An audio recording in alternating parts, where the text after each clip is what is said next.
task 3 is looking at picking up green objects. So, start this. We want to first of all reset our program.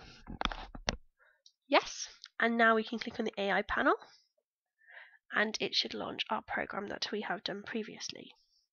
So we want to add another statement again at the top, add new substatement, and this is going to be called detect green left.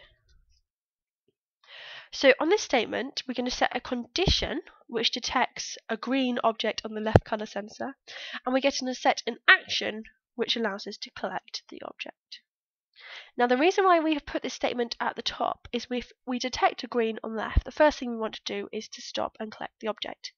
If we put it at the bottom, it would never get there because it would either always detect an object or go forwards.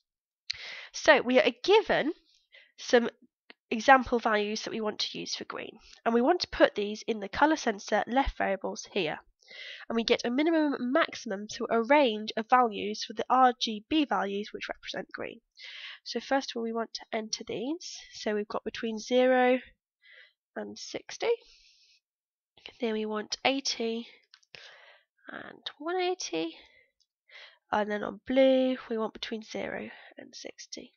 So that's our condition for detecting green on left, and now we want to set the action. Now the rules state that in order to detect an object we must stop, so we must set the wheels to 0, and we must stop for at least 3 seconds, which is 3000 milliseconds here, and we must also set the key action here to deposit.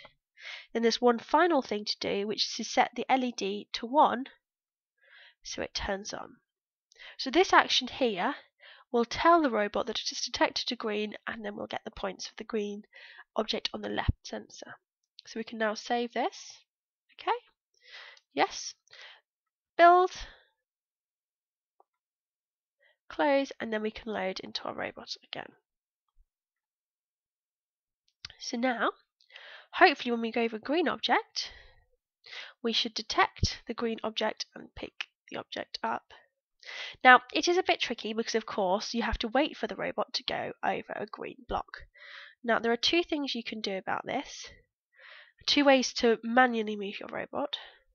We can either go to the robot tab and use this little wheel here to steer, but it's not easy, and that does not necessarily help.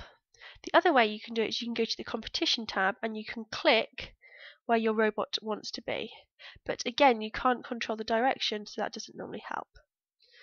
But it can do.